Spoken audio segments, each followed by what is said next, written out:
ചില ഭക്ഷണങ്ങൾ നമ്മളെല്ലാവരും തന്നെ ഫ്രിഡ്ജിൽ വെച്ച് സൂക്ഷിക്കാറുണ്ട്. പിന്നീട് അത് പുറത്തെടുത്ത് വെച്ചിട്ട് ചൂടാക്കി കഴിക്കാറുണ്ട്. എന്നാൽ ചില പ്രധാനപ്പെട്ട ഭക്ഷണങ്ങൾ നമ്മൾ ഫ്രിഡ്ജിൽ വെച്ച് പുറത്തെടുത്ത് വെച്ച് പിന്നീട് ചൂടാക്കി കഴിക്കാൻ പാടില്ല. അങ്ങനെ കഴിക്കുന്ന സമയത്ത് നമ്മുടെ ശരീരത്തിൽ ഒരുപാട് ആരോഗ്യ പ്രശ്നങ്ങൾ ഉണ്ടാക്കാറുണ്ട്. അതുപോലെ തന്നെ നിങ്ങൾ പുറത്തെടുത്ത് വെച്ച് കഴിഞ്ഞിട്ട് ഇത്ര സമയത്തിനുള്ളിൽ, അതായത് ഒരു ലിമിറ്റഡ് ടൈം ഉണ്ട്, ആ ഒരു ടൈമിനുള്ളിൽ തന്നെ നമ്മൾ ഫുഡ് എന്ത് ചെയ്യണം, ചൂടാക്കി കഴിച്ചിരിക്കണം. അങ്ങനെയും ചില ഭക്ഷണങ്ങളുണ്ട്. അപ്പോൾ ഇന്നത്തെ വീഡിയോയിലൂടെ ഞാൻ നിങ്ങളുമായിട്ട് ഡിസ്കസ് ചെയ്യുന്നത് ഏതൊക്കെയാണ് ഇത്തരം ഭക്ഷണങ്ങൾ. നിങ്ങൾ ഇങ്ങനെ ടൈമൊക്കെ കഴിഞ്ഞ് പോയതിന് ശേഷം ചൂടാക്കി കഴിക്കുന്ന സമയത്ത് നമുക്ക് വരുന്ന ആരോഗ്യ പ്രശ്നങ്ങൾ എന്തൊക്കെയാണ് എന്നുള്ളതിനെ കുറിച്ചിട്ടാണ്. നോർമലി നമ്മുടെ എല്ലാവരുടെയും വീട്ടിൽ തന്നെ ഈ ഒരു കാലഘട്ടത്തിൽ ഫ്രിഡ്ജും കാര്യങ്ങളും ഒക്കെ ഉണ്ട്. ഇത് കൂടുതലായിട്ടും ഹെൽപ്ഫുൾ ആണ്. അത് ഭക്ഷണമൊക്കെ സൂക്ഷിക്കാൻ വേണ്ടിയിട്ട് നമ്മളെല്ലാവരും അത് യൂസ് ചെയ്യാറുമുണ്ട്. എന്നാൽ പണ്ടുള്ള കാലത്തൊക്കെ ആണെങ്കിൽ വളരെ റെയറായിട്ട് ചില വീടുകളിൽ മാത്രമേ ഈ ഫ്രിഡ്ജും കാര്യങ്ങളൊക്കെ ഉണ്ടായിരുന്നുള്ളൂ. ഇന്ന് കേരളത്തിലോ അല്ലെങ്കിൽ നമ്മുടെ ഇന്ത്യയിൽ തന്നെ നോക്കുകയാണെങ്കിൽ ഈ താപനിലയിലൊക്കെ നല്ല രീതിയിലുള്ള ചേഞ്ചസ് ആണുള്ളത്. കാരണം ഒരുപാട് മരങ്ങൾ വെട്ടി നശിപ്പിക്കുന്നുണ്ട്, അതുപോലെ തന്നെ ഒരുപാട് വാഹനങ്ങൾ കൂടുകയാണ്.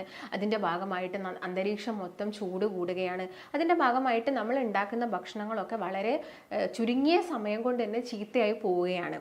അപ്പം പണ്ട് കാലഘട്ടത്തിലാണെങ്കിൽ ഇങ്ങനെയുള്ള പ്രശ്നങ്ങളൊന്നുമില്ല. അതുകൊണ്ട് നിങ്ങളിപ്പോൾ ഇന്ന് ഒരു കറി വെച്ച് കഴിഞ്ഞാൽ നിങ്ങൾക്കത് നെക്സ്റ്റ് ഡേ മോർണിംഗ് വരെ അത് യൂസ് ചെയ്യാൻ പറ്റുന്ന രീതിയിലൊക്കെ ആയിരുന്നു. എന്നാൽ ഇന്നിപ്പോൾ നമ്മൾ ഇങ്ങനെ ഉണ്ടാക്കുന്നുണ്ടെങ്കിൽ നമ്മൾ ഒരുപാട് കാര്യങ്ങൾ ശ്രദ്ധിക്കേണ്ടതുണ്ട്. മെയിനായിട്ടും നിങ്ങളിപ്പോൾ ഫ്രിഡ്ജിൽ വെച്ച് ചില ആളുകളുണ്ട്, ഇപ്പം പ്രവാസികളെ തന്നെ നമുക്ക് എടുത്തു നോക്കാം. അവർ ചിലപ്പോൾ ഒരു ദിവസം ഭക്ഷണം ഉണ്ടാക്കി കഴിഞ്ഞാൽ ചിലപ്പോൾ ഒരാഴ്ചയോളം അവരത് ഫ്രിഡ്ജിൽ വെച്ച് സൂക്ഷിച്ചിട്ടാണ് പിന്നെ എല്ലാ ദിവസവും എടുത്ത് ഹീറ്റ് ചെയ്ത് കഴിക്കാറാണ് പതിവ്. അപ്പം ഇങ്ങനെയുള്ള ആളുകൾക്കൊക്കെ വളരെ കോമൺ ആയിട്ട് ഉണ്ടാകുന്ന ഒരു ബുദ്ധിമുട്ടാണ് ഗ്യാസിൻ്റെ പ്രശ്നം എന്നൊക്കെ പറയുന്നത്. അതുപോലെ തന്നെ ഈ ഫുഡ് ഇൻഫെക്ഷൻ ആവുന്നതൊക്കെ നമ്മൾ കേൾക്കാറുണ്ട്. അതെല്ലാം നമ്മൾ ചെയ്യുന്ന ചെറിയ മിസ്റ്റേക്ക് കൊണ്ടാണ് ഇങ്ങനെയൊക്കെ വരുന്നത്. നമസ്കാരം, ഞാൻ ഡോക്ടർ ഭാഗ്യ, Q1B ഹെൽത്ത് കെയറിലെ ആയുർവേദ ഡോക്ടറാണ്. അപ്പോൾ ഞാൻ നേരത്തെ പറഞ്ഞ പോലെ തന്നെ ഇങ്ങനെയുള്ള പ്രശ്നങ്ങളൊക്കെ നമുക്ക് എങ്ങനെ തടയാം, അപ്പോൾ എന്തൊക്കെ കാര്യങ്ങളാണ് നിങ്ങൾ ശ്രദ്ധിക്കേണ്ടത്, അതുപോലെ തന്നെ ഏതൊക്കെ ഭക്ഷണങ്ങളാണ് നിങ്ങൾ ഫ്രിഡ്ജിൽ വെച്ചിട്ട് പിന്നീട് ചൂടാക്കി കഴിക്കാൻ പാടില്ലാത്തവ എന്നതിനെക്കുറിച്ച് നമുക്ക് നോക്കാം. നമുക്ക് എല്ലാവർക്കും അറിയാം, ഇപ്പോഴത്തെ ഒരു ബിസി ഷെഡ്യൂൾഡ് ലൈഫ് ആയതുകൊണ്ട് തന്നെ നമുക്ക് എല്ലാവർക്കും ചിലപ്പം ഈ നേരത്തെ പറഞ്ഞ പോലെ 2-3 ദിവസത്തേക്കുള്ള കറികളും അല്ലെങ്കിൽ ചോറൊക്കെ അങ്ങനെ ഉണ്ടാക്കി വെക്കുന്ന ആളുകളായിരിക്കും ഉണ്ടാവുന്നത്. അപ്പം അവരാണ് മെയിനായിട്ട് ഈ കാര്യങ്ങൾ ശ്രദ്ധിക്കേണ്ടത്.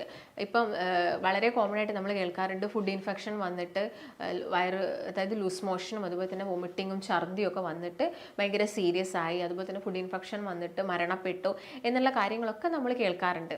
അതെല്ലാം തന്നെ നമ്മൾ ചെയ്യുന്ന ചില മിസ്റ്റേക്കുകൾ കാരണമാണ്. അതൊക്കെ നമുക്കൊന്ന് ശ്രദ്ധിച്ചാൽ അതൊക്കെ ഒന്ന് ശരിയാക്കാൻ പറ്റുന്നതേ ഉള്ളൂ.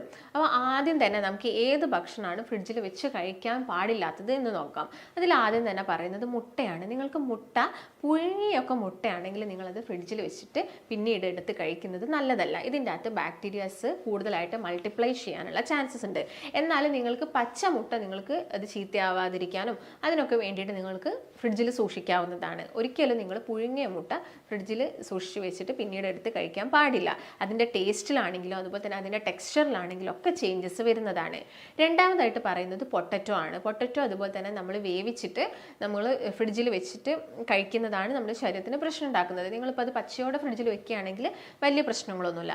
അതുപോലെ തന്നെ നിങ്ങൾ ഏത് പച്ചക്കറി ഇപ്പം കടയിൽ നിന്ന് വാങ്ങുകയാണെങ്കിലും ആദ്യം അത് നന്നായിട്ട് ഉപ്പ് അല്ലെങ്കിൽ വിനാഗിരി അല്ലെങ്കിൽ മഞ്ഞൾ ഇതിൽ വെള്ളത്തിലിട്ട് വെച്ചതിന് ശേഷം നന്നായിട്ട് കഴുകി തുടച്ച് ഒരു ബോക്സിൽ കുറച്ച്, അതായത് വളരെ നേർമയായിട്ടുള്ള പ്ലാസ്റ്റിക് അല്ല, കുറച്ചൊന്ന് കട്ടി കൂടിയ ഒരു പ്ലാസ്റ്റിക് പാത്രത്തിൽ നിങ്ങൾ ഇത് ഇട്ട് വെച്ചിട്ട് ഫ്രിഡ്ജിൽ വെച്ചിട്ട് എല്ലാ ദിവസവും എടുത്ത് യൂസ് ചെയ്യുന്നതാണ് നല്ലത്. ഇപ്പോൾ നമ്മൾ കടയിൽ നിന്നൊക്കെ വാങ്ങുന്ന പച്ചക്കറികളൊക്കെ നമുക്കറിയാം ഒരുപാട് ഈ കീടനാശിനികളൊക്കെ അടിക്കുന്നതാണ്. അതുകൊണ്ട് ഡയറക്റ്റ് നിങ്ങൾ വാങ്ങിയിട്ട് അത് ജസ്റ്റ് ഒന്ന് കഴുകിയിട്ട് ഒരിക്കലും യൂസ് ചെയ്യരുത്. ഇപ്പോൾ തക്കാളിയൊക്കെ ആണെങ്കിൽ ഡയറക്റ്റായിട്ട് ഒരു തൊലി വരുന്നില്ല, നമ്മൾ ആ തൊലിയോട് കൂടിയിട്ടാണ് പച്ചക്കറികളിലും കറികളിലൊക്കെ ആഡ് ചെയ്യുന്നത്. അപ്പോൾ എന്ത് ചെയ്യണം, നിങ്ങൾ അത് തൊലി ഒന്നെങ്കിൽ കളയണം, അല്ലെങ്കിൽ ഞാൻ നേരത്തെ പറഞ്ഞ പോലെ കുറേ സമയം വെള്ളത്തിലിട്ട് വെക്കുക, എന്നിട്ട് നന്നായിട്ട് തുടച്ചിട്ട് ഒരു ബോക്സിലാക്കിയിട്ട് ഫ്രിഡ്ജിൽ സൂക്ഷിച്ച് വെക്കുക. ആ ഒരു രീതിയിൽ നിങ്ങൾക്ക് പൊട്ടറ്റോ ആണെങ്കിലും എല്ലാതരം പച്ചക്കറികളും ആ ഒരു രീതിയിൽ, പ്രത്യേകിച്ച് ഇപ്പം മല്ലിച്ചപ്പ് ഇലകളൊക്കെ ഒരുപാട് കീടനാശിനികൾ അടിക്കുന്നതാണ്. അതുകൊണ്ട് തന്നെ അതൊക്കെ ആ ഒരു പ്രത്യേക രീതിയിൽ നിങ്ങൾ സൂക്ഷിക്കാൻ വേണ്ടിയിട്ട് നോക്കണം. പൊട്ടറ്റോ ഞാൻ പറയാനുള്ളൊരു കാരണം, നിങ്ങൾ വേവിച്ചിട്ട് അത് ഫ്രിഡ്ജിൽ വെച്ചിട്ട് പിന്നീട് അത് യൂസ് ചെയ്യുന്ന സമയത്ത് ഇതിനകത്ത് ക്ലോസ്ട്രിഡിയം ബാക്ടീരിയാസ് ഉണ്ട്. ഈ ബാക്ടീരിയാസ് കൂടുതലായിട്ട് മൾട്ടിപ്ലൈ ചെയ്യും. അതിപ്പോൾ നോർമലി നമ്മൾ ചോറ് ഫ്രിഡ്ജിൽ വെക്കുന്ന സമയത്ത് പുറത്തെടുക്കുന്ന സമയത്തും ഇതിൻ്റെ അകത്തും ചെറിയ ചെറിയ ബാക്ടീരിയാസ് ഉണ്ടാവും.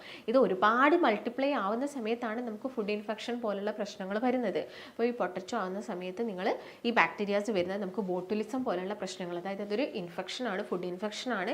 അതിൻ്റെ ഭാഗമായിട്ട് നമുക്ക് ലൂസ് മോഷൻ, കണ്ടിന്യൂസ് ആയിട്ട് ഗ്യാസിൻ്റെ പ്രശ്നങ്ങൾ, അസിഡിറ്റി വരുന്നത്, ഇതെല്ലാം തന്നെ ഇങ്ങനെയുള്ള ഭക്ഷണങ്ങൾ നമ്മൾ ചൂടാക്കി കഴിക്കുന്ന സമയത്താണ്. അതുപോലെ തന്നെ നിങ്ങൾ ശ്രദ്ധിക്കേണ്ട ഒരു കാര്യം എന്ന് പറയുന്നത് ഇതാണ്, ഇലക്കറികളാണ്. ഇപ്പം ചീര, മുരിങ്ങയുടെ ഇല, ഇതെല്ലാം തന്നെ നമ്മൾ ചിലപ്പോൾ കുറച്ചധികം വെച്ച് പോയാൽ നമ്മളത് ഫ്രിഡ്ജിൽ എടുത്ത് വെക്കാറുണ്ട്. അതുപോലെ തന്നെ വരുന്നൊരു മിസ്റ്റേക്കാണ്, നിങ്ങളെല്ലാവരും ചിലപ്പോൾ ഇലക്കറികളിലൊക്കെ നന്നായിട്ട് തേങ്ങ ആഡ് ചെയ്യുന്നുണ്ടാവും. ഈ തേങ്ങ ആഡ് ചെയ്യുന്ന സമയത്താണെങ്കിലും ഒരു ഈവനിങ്, രാവിലെ ഇപ്പോൾ നിങ്ങൾ കുക്ക് ചെയ്തിട്ട് ഒരു ഈവനിങ് അല്ലെങ്കിൽ ഒരു നൈറ്റ് ടൈം ഒക്കെ ആകുമ്പോഴേക്കും ഇത് എന്താവും, ചെറുതായിട്ടൊന്ന് അതിൽ ഈ ടേസ്റ്റിലൊക്കെ വ്യത്യാസം വരാനുള്ളൊരു കാരണമാവുന്നുണ്ട്. അപ്പോൾ നിങ്ങൾ മാക്സിമം നിങ്ങൾ കഴിക്കുന്ന സമയത്ത് തന്നെ നിങ്ങൾക്ക് തേങ്ങ ആഡ് ചെയ്യുന്നതാണ് കുറച്ചുകൂടി ബെറ്റർ. അല്ലെങ്കിൽ നമ്മൾ തേങ്ങ ചൂടാക്കണം. തേങ്ങ ചൂടാക്കി കഴിഞ്ഞാൽ മറ്റുള്ള ആരോഗ്യ പ്രശ്നങ്ങൾ, അതായത് ഒരുപാട് സമയം എണ്ണയിൽ കിടന്ന് ഇത് ചൂടാകുക, അല്ലെങ്കിൽ ഡീപ്പായിട്ട് നമ്മൾ കുറേ സമയം ചൂടാക്കുന്നൊരു പ്രൊസീജിയർ ചെയ്യുന്ന സമയത്താണ് ഇത് നമ്മുടെ ശരീരത്തിന് പ്രശ്നം ഉണ്ടാക്കുന്നത്. നിങ്ങൾക്ക് ഇപ്പം കുക്ക് ചെയ്തതിന് ശേഷം പുറത്തെടുത്ത് വെച്ചിട്ട് അതിൻ്റെ മുകളിൽ കുറച്ച് വെളിച്ചെണ്ണ ഒഴിക്കുന്നതും അല്ലെങ്കിൽ തേങ്ങ ഇടുന്നതൊക്കെ നല്ലതാണ്. പക്ഷെ ഞാൻ നേരത്തെ പറഞ്ഞ പോലെ തേങ്ങ നിങ്ങളിപ്പോൾ രാവിലെ ഇട്ട് വെച്ച് രാത്രി ഉപയോഗിക്കാൻ വെക്കുകയാണെങ്കിൽ ചിലപ്പോൾ രാത്രിത്തേക്ക് അത് ചീത്തയാവാനുള്ള ചാൻസസ് ഉണ്ട്. അപ്പം നിങ്ങളത് കഴിവതും ആ ഒരു ടൈമിൽ നിങ്ങൾക്ക് ജസ്റ്റ് തേങ്ങ മിക്സ് ചെയ്തിട്ട് കഴിക്കാവുന്നതാണ്. അല്ലെങ്കിലും നിങ്ങൾ ഈ ഇലക്കറികൾ ഫ്രിഡ്ജിൽ വെച്ചിട്ട് പിന്നീട് പുറത്തോട്ട് എടുക്കുന്ന സമയത്ത് ഇലക്കറികളിലുള്ള ഈ നൈട്രൈറ്റ്സ് ആയിട്ട് മാറുന്നതാണ്. ഈ നൈട്രൈറ്റ്സ് എന്താ ചെയ്യുന്നത്, നമ്മുടെ ബോഡിയിൽ ഗ്യാസിൻ്റെ പ്രശ്നങ്ങൾ ഉണ്ടാക്കും, നല്ല രീതിയിൽ ഗ്യാസിൻ്റെ ബുദ്ധിമുട്ടുണ്ടാകും. അപ്പം നിങ്ങൾക്കതിപ്പോൾ നിങ്ങൾ കഴിച്ചു കഴിഞ്ഞാലും ആ ഒരു ഡൈജഷൻ എടുക്കുന്ന സമയത്തിൻ്റെ മുൻപേ തന്നെ നിങ്ങൾക്ക് ഇറിറ്റേഷൻസ് സ്റ്റാർട്ട് ചെയ്യും. ഒരു മണിക്കൂറൊക്കെ കഴിയുമ്പോഴേക്ക് തന്നെ നമുക്ക് ഗ്യാസിൻ്റെ പ്രശ്നങ്ങൾ വരും, ഛർദ്ദിക്കാൻ, വോമിറ്റ് ചെയ്യാനുള്ള ടെൻഡൻസി ഉണ്ടാവും. അപ്പോൾ അതുകൊണ്ടാണ് ഇലക്കറികൾ നിങ്ങൾ ഫ്രിഡ്ജിൽ വെച്ചിട്ട് പിന്നീട് എടുത്ത് ചൂടാക്കി കഴിക്കരുത് എന്ന് പറയുന്നത്. മെയിനായിട്ടും ശ്രദ്ധിക്കേണ്ടത് ഇതാണ്. അതുപോലെ തന്നെ മഷ്റൂം, നിങ്ങൾക്കറിയാം മഷ്റൂം ഒക്കെ ആണെങ്കിൽ സ്പോട്ടിൽ തന്നെ നമ്മൾ കുക്ക് ചെയ്തിട്ട് കഴിക്കുന്നതാണ് നമ്മുടെ ശരീരത്തിന് ഏറ്റവും നല്ലത്. അത് മാക്സിമം നിങ്ങൾ ഫ്രിഡ്ജിൽ വെക്കരുത്. നിങ്ങൾക്ക് മഷ്റൂം കുക്ക് ചെയ്തിട്ട് ഒരു 2 മണിക്കൂർ വരെ നിങ്ങൾക്ക് എന്ത് ചെയ്യാം, നിങ്ങൾക്കത് പുറത്ത് വെച്ചിട്ട് കഴിക്കാവുന്നതാണ്. പിന്നീടാണെങ്കിലും ഇതിൻ്റെ അകത്ത് ബാക്ടീരിയാസ് ഒക്കെ വരികയും മറ്റുള്ള ആരോഗ്യ പ്രശ്നങ്ങൾ ഉണ്ടാക്കുകയും ചെയ്യുന്നുണ്ട്. അതുപോലെ തന്നെ ബോഡിക്ക് ബുദ്ധിമുട്ടുണ്ടാക്കുന്ന ഒന്നാണ് മയോണൈസ് എന്ന് പറയുന്നത്. നമുക്ക് എല്ലാവർക്കും ഇപ്പം പണ്ടൊക്കെ ആണെങ്കിൽ അത് അറേബ്യൻ രാജ്യങ്ങളിലൊക്കെ ആയിരുന്നു കൂടുതലായിട്ടും കണ്ടിരുന്നത്. പക്ഷേ ഇന്ന് നമ്മുടെ കേരളത്തിലാണെങ്കിലും ഇന്ത്യയിലാണെങ്കിലും ഒക്കെ നമ്മൾ കൂടുതലായിട്ടും കഴിക്കുന്നത് ഈ മയോണൈസ് ആണ്. അപ്പോൾ മയോണൈസ് ഉണ്ടാക്കുന്നത് നിങ്ങൾക്ക് എല്ലാവർക്കും അറിയാം, അത് മുട്ട യൂസ് ചെയ്യുന്നുണ്ട്. മയോണൈസ് കഴിച്ചിട്ട് ഓരോരോ പ്രശ്നങ്ങൾ വരുന്നുണ്ട് എന്നുള്ള കാര്യങ്ങളൊക്കെ നിങ്ങൾ കേൾക്കുന്നുണ്ടാവും. അപ്പം ഈ മുട്ട എടുക്കുന്ന സമയത്ത് ഈ മുട്ടയുടെ തൊലി നന്നായിട്ട് കഴുകിയിട്ടില്ലെങ്കിലും നമ്മുടെ ഈ കാഷ്ടം ഈ മുട്ടയുടെ തോടിൽ പറ്റിക്കിടക്കുന്നുണ്ടെങ്കിലും ഇതിൽ നിന്നും ബാക്ടീരിയാസ് വരാം. ഈ സ്റ്റഫൈലോകോക്കസ് പോലുള്ള ബാക്ടീരിയാസ് വന്നിട്ട് നമുക്ക് അസ്വസ്ഥതകളും ബോഡിയിൽ ബുദ്ധിമുട്ടുകൾ ഉണ്ടാക്കുന്നുണ്ട്. അതിൻ്റെ ഭാഗമായിട്ട് നിങ്ങൾ കേട്ടിട്ടുണ്ടാവും മയോണൈസ് കഴിച്ചിട്ട് ഓരോരോ ആരോഗ്യ പ്രശ്നങ്ങൾ വരുന്നത്. അതുപോലെ തന്നെ ഈ മയോണൈസ് കഴിക്കുന്നത് ശരീരത്തിന് അത്ര നല്ലതല്ല. കാരണം ഈ മയോണൈസിൻ്റെ അകത്ത് ആഡ് ചെയ്യുന്നത് സൺഫ്ലവർ ഓയിലാണ്. സൺഫ്ലവർ ഓയിൽ നിങ്ങൾക്ക് എല്ലാവർക്കും അറിയാം, അതെന്ന് പറയുന്നത് ഒരു അൺസാച്ചുറേറ്റഡ് ഫാറ്റാണ്. അൺസാച്ചുറേറ്റഡ് ഫാറ്റ് ഹീറ്റ് ചെയ്യുന്നതിനെല്ലാം ലിമിറ്റ് ഉണ്ട്. ഇത് ഒരുപാട് നമ്മുടെ ശരീരത്തിൽ എത്തിക്കഴിഞ്ഞാലും നമ്മുടെ കോശങ്ങൾക്കൊക്കെ ഘടനാപരമായിട്ടുള്ള മാറ്റങ്ങൾ സംഭവിക്കാം. അപ്പോൾ അതിൻ്റെ ഭാഗമായിട്ട് നമുക്ക് ക്യാൻസർ പോലുള്ള പ്രശ്നങ്ങളൊക്കെ വരാനുള്ള ചാൻസസ് കൂടുതലാണ്.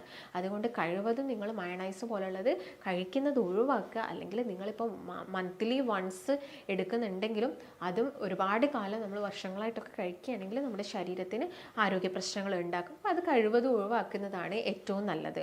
അതുപോലെ തന്നെ നിങ്ങൾ ഫ്രിഡ്ജിൽ വെച്ച് ചൂടാക്കി കഴിക്കാൻ പാടില്ലാത്ത ഒന്നാണ് തൈര് എന്ന് പറയുന്നത്. ഇപ്പോൾ തൈരൊക്കെ ആവുന്ന സമയത്ത് നമ്മളത് പുറത്ത് ഒരു ടൈം വരെ നമുക്കത് പുറത്ത് വെക്കുന്നതൊക്കെ നല്ലതാണ്. ചിലപ്പോൾ നിങ്ങൾ ഒരുപാട് സമയം പുറത്ത് വെക്കുന്ന സമയത്ത് അതിൻ്റെ അകത്ത് നല്ല രീതിയിലുള്ള പുളിപ്പും കാര്യങ്ങളൊക്കെ ഉണ്ടാവും. ഇപ്പോൾ ഫ്രിഡ്ജിൽ വെച്ച് അല്ലെങ്കിൽ തൈര് ചൂടാക്കുന്ന സമയത്താണെങ്കിലും തൈരിൻ്റെ അകത്തുള്ള നല്ല ബാക്ടീരിയാസ് ഉണ്ട്. നമ്മുടെ ഗട്ട് ഹെൽത്ത് നോർമലാക്കുന്ന അല്ലെങ്കിൽ നമ്മുടെ ശരീരത്തിൻ്റെ ഇൻഫ്ലമേഷൻസ് കുറയ്ക്കുക, ഗ്യാസിൻ്റെ പ്രശ്നങ്ങളൊക്കെ കുറയ്ക്കാൻ ഹെൽപ്പ് ചെയ്യുന്നതാണ് ഈ പ്രോബയോട്ടിക് എന്ന് പറയുന്നത്. അപ്പോൾ ഈ പ്രോബയോട്ടിക് എന്ന് പറഞ്ഞാൽ ഈ ഒരു ഗുണം നമ്മുടെ തൈരിൽ നിന്ന് നഷ്ടമായി പോകും. അതുകൊണ്ട് തൈര് ഒരിക്കലും നിങ്ങൾ എന്ത് ചെയ്യരുത്, ചൂടാക്കാൻ പാടില്ല. അപ്പോൾ മാക്സിമം തൈരൊക്കെ ഉണ്ടെങ്കിൽ തന്നെ നിങ്ങളത് ഫ്രിഡ്ജിൽ വെക്കാതെ ആ ഒരു കൂടുതൽ പുളി വരുന്നതിന് മുൻപ് ഒരു ചെറിയൊരു പുളി മതി, ആ ഒരു പുളിയോട് കൂടിയിട്ട് നിങ്ങൾ തൈര് കഴിക്കുന്നതാണ് ഏറ്റവും നമ്മുടെ ശരീരത്തിന് അത് ഗുണം ചെയ്യുന്നത്. അപ്പോൾ ആ രീതിയിൽ ഈ പറയുന്ന ഭക്ഷണങ്ങളാണ് മെയിനായിട്ട് ഫ്രിഡ്ജിൽ വെച്ച് ചൂടാക്കി കഴിക്കാൻ പാടില്ലാത്തത്. പിന്നെ നോർമലി ചോറൊക്കെ ആണെങ്കിൽ ഞാൻ നേരത്തെ പറഞ്ഞ പോലെ നിങ്ങളിപ്പം കുക്ക് ചെയ്ത് കഴിഞ്ഞിട്ടുണ്ടെങ്കിൽ ഒരു 2 മണിക്കൂർ കഴിയുന്നതിൻ്റെ മുൻപ് തന്നെ നിങ്ങളത് ഫ്രിഡ്ജിൽ വെക്കണം. അതുപോലെ തന്നെ ഫ്രിഡ്ജിൽ വെച്ചിട്ട് പിന്നെ നിങ്ങളത് പുറത്തെടുക്കുന്ന സമയത്ത് ഒരുപാട് സമയം നിങ്ങളത് പുറത്ത് വെക്കേണ്ട ആവശ്യകത വരുന്നില്ല. ഒരുപാട് സമയം പുറത്ത് വെക്കുന്ന സമയത്താണെങ്കിലും എന്ത് ചെയ്യും, ഇതിൻ്റെ അകത്ത് ബാക്ടീരിയാസ് വന്ന് പെരുകും. അപ്പം ജസ്റ്റ് ഒന്ന് പുറത്തെടുത്ത് വെക്കുക. ആ നല്ലൊരു തണുപ്പ് ഉണ്ടാവില്ല, നല്ലൊരു തണുപ്പ് ഒന്ന് വിടുമ്പോഴേക്ക് തന്നെ നമുക്ക് എന്ത് ചെയ്യാം, ഈ ഫുഡ് എടുത്ത് ചൂടാക്കിയിട്ട് കഴിക്കാം. പ്രത്യേകിച്ച് ചോറൊക്കെ ആണെങ്കിൽ, ഇപ്പോൾ ചോറൊക്കെ നോർമലി നമ്മൾ കുക്ക് ചെയ്യുന്ന സമയത്ത് ഹീറ്റ് ചെയ്യുന്നത് ഒരു 3 മിനിറ്റോളം നമ്മൾ എന്താണെങ്കിലും ചോറ് തിളപ്പിക്കുക. വെള്ളം ഒഴിച്ചിട്ട് നന്നായിട്ട് തിളപ്പിച്ചിട്ട് ആ വെള്ളം ഒഴിവാക്കിയിട്ട് വേണം ചോറ് കഴിക്കാൻ വേണ്ടിയിട്ട്. അപ്പോൾ ഒരു 3 മിനിറ്റോളം നിങ്ങൾ ചോറ് എന്ത് ചെയ്യണം, കുക്ക് ചെയ്യണം. അതുപോലെ തന്നെ ഇപ്പം നോൺ വെജ് ഐറ്റംസ് നിങ്ങൾ ഉണ്ടാക്കുന്നുണ്ടെങ്കിൽ സവാള കൂടുതലായിട്ട് ആഡ് ചെയ്യുന്നുണ്ടെങ്കിൽ അതും കുറേ സമയം കിടന്നു കഴിഞ്ഞാൽ പഴകാനുള്ളൊരു ചാൻസസ് ഉണ്ട്. അപ്പോൾ അതെന്ത് ചെയ്യുക, നിങ്ങൾ കുക്ക് ചെയ്തിട്ട് ഒരു 2 മണിക്കൂറിനുള്ളിലായിട്ട് തന്നെ അത് ഫ്രിഡ്ജിലെടുത്ത് വെക്കുക. അത് പുറത്തെടുത്ത് വെച്ച് ജസ്റ്റ് ഒന്ന് തണുപ്പ് വിട്ടാൽ തന്നെ പെട്ടെന്ന് തന്നെ അത് ചൂടാക്കി കഴിക്കുക. ചൂടാക്കുന്ന സമയത്ത് ഒരു 5 മിനിറ്റോളം നോൺ വെജ് എന്താണെങ്കിലും ചൂടാവണം. നന്നായിട്ട് ചൂടായതിനു ശേഷം മാത്രം അത് കഴിക്കാൻ വേണ്ടിയിട്ട് നോക്കുക. ഇപ്പോൾ മെയിനായിട്ട് ഈ പറഞ്ഞ ഭക്ഷണങ്ങളൊക്കെയാണ് നിങ്ങൾ ശ്രദ്ധിക്കേണ്ടത്. അതുപോലെ തന്നെ പാല് നിങ്ങൾ ഫ്രിഡ്ജിൽ വെക്കുന്ന ആളുകളാണെങ്കിലും പാൽ എന്ത് ചെയ്യുക, കഴിവതും നന്നായിട്ട് വെട്ടി തിളപ്പിച്ചതിന് ശേഷം ചൂടാറിയതിന് ശേഷം ജസ്റ്റ് ഫ്രിഡ്ജിലെടുത്ത് വെക്കുക. പിന്നെ നിങ്ങൾ ഓരോരോ യൂസിന് വേണ്ടിയിട്ട് അത് പുറത്തെടുത്ത് വെക്കുക. അല്ലെങ്കിൽ പെട്ടെന്ന് തന്നെ ചീത്തയാവുന്ന ഒന്നാണ് പാലെന്ന് പറയുന്നത്. പിന്നെ നമ്മുടെ അറ്റ്മോസ്ഫിയർ ഒക്കെ കുറച്ചും കൂടി ടെമ്പറേച്ചർ കൂടുതലാവുന്ന സമയത്ത് ഇത് 2 മണിക്കൂറിന് മുൻപായിട്ട് തന്നെ നിങ്ങൾ എന്ത് ചെയ്യുക, ഫ്രിഡ്ജിലെടുത്ത് വെക്കുന്നതാണ് ഏറ്റവും നല്ലത്. കുറച്ചൊരു തണുപ്പ് കാലാവസ്ഥ ക്ലൈമറ്റൊക്കെ ആണെങ്കിൽ നമുക്ക് കുറച്ചധികം സമയം ഇത് പുറത്ത് വെക്കുന്നത് കൊണ്ട് വലിയ പ്രശ്നമൊന്നുമില്ല. എന്നാലും ഇടയ്ക്കിടയ്ക്ക് ഇങ്ങനെ ഭക്ഷണത്തിൽ നിന്ന് ഇൻഫെക്ഷനും ഫുഡ് ഇൻഫെക്ഷനും ഒക്കെ വരുന്ന ആളുകളാണെങ്കിൽ ആ ഒരു ടൈമൊക്കെ ശ്രദ്ധിച്ചിട്ട് വേണം നിങ്ങളത് യൂസ് ചെയ്യാൻ വേണ്ടിയിട്ട്. അപ്പോൾ മെയിനായിട്ട് ഞാൻ ഈ പറഞ്ഞ പച്ചക്കറികളാണെങ്കിലും ഓയിലാണെങ്കിലും പിന്നെ മറ്റൊന്ന് പറയാനുള്ളത് ഓയിലിനെ കുറിച്ചിട്ടാണ്. ഇപ്പോൾ ഓയിൽ ഒട്ടുമിക്ക ആളുകളും യൂസ് ചെയ്ത ഓയിൽ ഒന്നും കൂടി ഹീറ്റ് ചെയ്യും, റീഹീറ്റ് ചെയ്തിട്ട് ഉപയോഗിക്കാറുണ്ട്. അത് വളരെ നമ്മുടെ ശരീരത്തിന് വളരെയധികം ബുദ്ധിമുട്ടുകൾ പ്രയാസങ്ങൾ ഉണ്ടാക്കുന്നതാണ്. ഇതിങ്ങനെ ഓയിൽ റീഹീറ്റ് ആകുന്ന സമയത്ത് ഓയിലിൻ്റെ അകത്ത് ഓരോരോ കെമിക്കൽ ചേഞ്ചസും കാര്യങ്ങളും നടക്കുന്നുണ്ട്. ഈ ബോണ്ടിലൊക്കെ ചേഞ്ചസ് വരുന്ന സമയത്താണ് ഇത് നമ്മുടെ ശരീരത്തിലുള്ള ക്യാൻസർ കോശങ്ങളെ പ്രൊമോട്ട് ചെയ്യുന്നത്. അപ്പം കഴിവതും നിങ്ങൾ ഓയിൽ ഒരു തവണ ഉണ്ടാക്കാൻ വേണ്ട, അത്യാവശ്യം ഓയിൽ മാത്രം യൂസ് ചെയ്യുക. അത് യൂസ് ചെയ്തതിന് ശേഷം ഇപ്പം ബാക്കി വന്നാലും നിങ്ങളത് കളയുന്നതാണ് നല്ലത്. നമ്മൾ ചിലപ്പോൾ ലാഭം നോക്കിയിട്ടോ അല്ലെങ്കിൽ അത് കളയണമല്ലോ എന്ന് കരുതിയിട്ട് നമ്മൾ എന്ത് ചെയ്യും, വീണ്ടും യൂസ് ചെയ്യാനുള്ള ചാൻസസ് ഉണ്ട്. അപ്പോൾ നിങ്ങൾ എന്ത് ചെയ്യുക, കഴിവതും അത് ഒഴിവാക്കുക തന്നെ ചെയ്യുക. പിന്നെ ഒരിക്കലും ഇങ്ങനെയുള്ള ഓയിൽ ഫ്രിഡ്ജിലെടുത്ത് വെച്ചിട്ട് യൂസ് ചെയ്യാൻ പാടില്ല. പ്രത്യേകിച്ച് ചില ആളുകൾ നോൺ വെജ് ചിക്കനൊക്കെ ഫ്രൈ ആക്കിയിട്ട് ഈ ഓയിൽ ഫ്രിഡ്ജിലെടുത്ത് വെക്കാറുണ്ട്. അതെല്ലാം തന്നെ നിങ്ങൾക്ക് ഒരുപാട് ആരോഗ്യ പ്രശ്നങ്ങൾ ഉണ്ടാക്കും. ചിലപ്പോൾ ഈ ഒരു ടൈമിൽ നിങ്ങൾക്ക് പ്രശ്നങ്ങൾ വരണമെന്നില്ല, ചിലപ്പോൾ അത് ഫ്യൂച്ചറിലായിരിക്കാം വരുന്നത്. അതുകൊണ്ട് നിങ്ങൾ ഈ കാര്യങ്ങളൊക്കെ പ്രത്യേകം ശ്രദ്ധിക്കേണ്ടതുണ്ട്. പിന്നെ ഓയിലൊക്കെ യൂസ് ചെയ്യുന്ന സമയത്ത് കഴിവതും നിങ്ങൾ സൺഫ്ലവർ ഓയിൽ അതുപോലെ തന്നെ മറ്റുള്ള ഓയിലൊക്കെ കഴിവതും ഒഴിവാക്കുക. നമുക്ക് ഏറ്റവും ബെസ്റ്റ് കുക്ക് ചെയ്യാൻ പറ്റുന്നത് ഗീ ആണ്. ഗീ നമുക്കൊരു 300 ഡിഗ്രി വരെ നമുക്കത് ഹീറ്റ് ചെയ്യാൻ പറ്റും. അതുപോലെ തന്നെ പിന്നീട് നമുക്ക് നമ്മുടെ ബോഡിക്ക് അനിവാര്യമായിട്ടുള്ളത് coconut oil, virgin coconut oil തന്നെയാണ്. ഇപ്പോൾ വെർജിൻ കോക്കനട്ട് ഓയിൽ ആണെങ്കിലും നിങ്ങൾ ഓവർ ഹീറ്റ് ചെയ്യേണ്ട, ഒരു മിതമായിട്ടുള്ളൊരു ടെമ്പറേച്ചറിൽ ഹീറ്റ് ചെയ്യാം. ചില ആളുകൾ ഡീപ്പ് ഫ്രൈ ചെയ്യരുത് എന്ന് പറയുന്നത് ഡോക്ടേഴ്സ് അത് കൂടുതൽ സമയം ഹീറ്റ് ആവുന്നത് കൊണ്ടാണ്. അപ്പോൾ ഈ നോൺ വെജിലുള്ള പ്രോട്ടീൻസ് ആണെങ്കിലും ഓയിലും കൂടിയൊക്കെ ജോയിൻ ചെയ്യുന്ന സമയത്ത് അത് നമ്മുടെ ശരീരത്തിന് അപകടകാരികളായിട്ടുള്ള കോമ്പൗണ്ട്സ് ഉണ്ടാക്കും. അതുകൊണ്ടാണ് അത് ഓവറായിട്ട് ഡീപ്പ് ഫ്രൈ ചെയ്ത് കഴിക്കരുത് എന്ന് പറയുന്നത്. അപ്പോൾ മെയിനായിട്ടും ശ്രദ്ധിക്കേണ്ടത് ഈ പറയുന്ന കാര്യങ്ങളൊക്കെയാണ് ഫ്രിഡ്ജിൽ വെച്ച് ചൂടാക്കി കഴിക്കുന്ന സമയത്ത്. അപ്പോൾ കൂടുതലായിട്ടും ഒറ്റയ്ക്ക് താമസിക്കുന്ന ആളുകൾ അല്ലെങ്കിൽ പ്രവാസികളൊക്കെ ആവുന്ന സമയത്താണ് ഇങ്ങനെയുള്ള ബുദ്ധിമുട്ടുകൾ. അവർക്ക് ഈ ഗ്യാസിൻ്റെ പ്രശ്നങ്ങളും ഗ്യാസ് മൂലം അവർക്ക് പിന്നെ തലവേദന വരുന്നു, ഗ്യാസ്ട്രിക് ഹെഡേക്ക് വരുന്നു, ഇങ്ങനെയുള്ള ബുദ്ധിമുട്ടുകളൊക്കെ ഉണ്ടാവാറുണ്ട്. അപ്പോൾ ഈ കാര്യങ്ങളൊക്കെ നിങ്ങൾ മെയിനായിട്ടും ശ്രദ്ധിക്കുക. ഇപ്പോൾ നമ്മുടെ വയറിനാണെങ്കിലും നമ്മുടെ കുടലിനാണെങ്കിലും എല്ലാം തന്നെ ഇത് ബുദ്ധിമുട്ടുണ്ടാക്കുന്ന സാഹചര്യങ്ങളാണ് നമ്മളായിട്ട് ഒരുക്കി കൊടുക്കുന്നത് ഇങ്ങനെ ഭക്ഷണങ്ങളൊക്കെ ഫ്രിഡ്ജിൽ വെച്ചിട്ട് പിന്നീട് ചൂടാക്കി കഴിക്കുന്ന സമയത്ത്. അപ്പോൾ എന്താണെങ്കിലും നിങ്ങൾ ഈ കാര്യങ്ങളൊക്കെ ശ്രദ്ധിക്കുക. കറക്റ്റായിട്ട് ഫുഡ് കഴിക്കുക, കറക്റ്റ് സമയത്ത് കഴിക്കുക, നല്ല ഹെൽത്തി ആയിട്ടുള്ള ഫുഡ് കഴിക്കുക, അതുപോലെ തന്നെ നല്ല ക്ലീൻഡ് ആയിട്ടുള്ള ഭക്ഷണങ്ങൾ കഴിക്കുക. അപ്പം മെയിനായിട്ടും ഇതിനെക്കുറിച്ച് ഇത്രയും കാര്യങ്ങളാണ് പറയാനുള്ളത്. അപ്പോൾ നിങ്ങൾക്ക് എന്തെങ്കിലും ഡൗട്ട്സോ കാര്യങ്ങളൊക്കെ ഉണ്ടെങ്കിൽ നിങ്ങൾക്ക് താഴെ കോൺടാക്റ്റ് ചെയ്യാം. നമുക്ക് മറ്റൊരു നല്ല ഹെൽത്ത് ടോപ്പിക്കുമായിട്ട് വീണ്ടും കാണാം. നന്ദി.